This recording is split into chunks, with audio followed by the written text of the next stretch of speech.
Although Left 4 Dead 2 came out in 2009, its community of players is still highly active. I think we can all agree that the dialogue is a huge reason as to why the game holds up until now. According to the devs, the voice actors for Left 4 Dead 2 were given a lot of freedom to really flesh out their characters and ad-lib in the studio. That's why I want to analyze the relationships between the Savannah survivors, as implied by their voice lines and created by their immensely talented voice actors. For the first part of this series, I'm gonna analyze Nick and Rochelle's interactions with each other. I think they're a really underrated duo. The progression of their relationship throughout the game actually goes against the common idea that Nick started out hating everyone or not caring about them.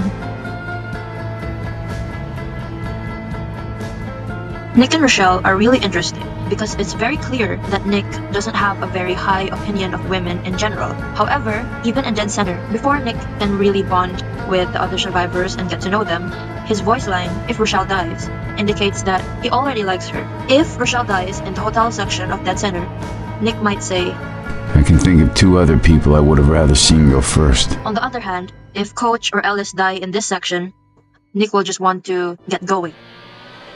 This is further reinforced by Nick's other introductory lines in Dead Center. When he's introducing himself, he might say, "Nick, not that it matters, because I think we should split up when this thing opens." In this campaign, he reasserts that it doesn't matter if Coach or Ellis die. I think it was Coach. Don't matter now. Was it Ellis? Doesn't matter now. On the other hand, for Rochelle in this section, Nick does not say it doesn't matter. I think she said it was Rochelle. Meanwhile, in Dead Center, it seems like Rochelle doesn't like or trust Nick yet. She has way more special lines and interactions with Ellis and Coach. At the start of the passing, the second campaign, Rochelle makes it clear that she does not find Nick's attitude charming. Oh, Nick, charming is not a word I'd use to describe you. Fans usually think that Nick doesn't care for any of the survivors at first, but warms up to them eventually. However, Nick's voice lines indicate that from the very beginning, he takes a liking to Rochelle. Even in the hotel, before the survivors can bond, the only death that matters to Nick is apparently Rochelle's.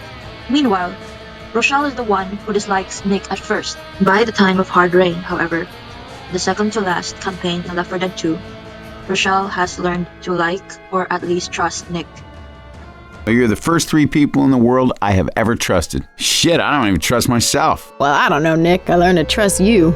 So what do I know? In that case, I don't think we can trust your judgment in this matter. Maybe this was their bonding moment. Through the wheat farm. It's sugarcane, Nick. Through the wheat field! That's sugarcane, Ro. But in all seriousness, Nick probably takes an immediate liking to Rochelle for the same reason that Coach and Ellis immediately bond. Coach and Ellis are both country bumpkins who are from rural Georgia.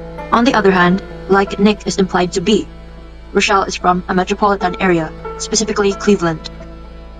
That explains why Nick likes Rochelle, but I guess it doesn't quite explain why it's implied that her death would matter to Nick in the hotel. To be honest, after listening to so many voice lines, I think Rochelle's death matters to Nick for a very simple reason. She's probably the last woman on Earth as far as he knows, and honestly, there's some evidence that he finds her attractive. See, Nick?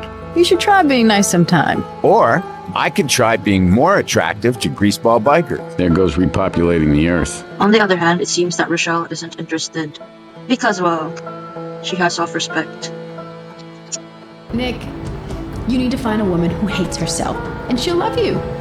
Rochelle is looking for a guy who will treat her well, and that's Francis. She even says at one point that she's actively comparing Francis to Nick in her head, implying that Nick would be a romantic option for her if he weren't such a jerk. Compared to you, Nick, he was downright nice. But yeah, as the game goes on, Rochelle and Nick form a strong friendship. It helps that although Rochelle is clearly much nicer than Nick, they do have a lot in common. Aside from the fact that they're both from metropolitan areas, both of them tend to be cynical and pessimistic.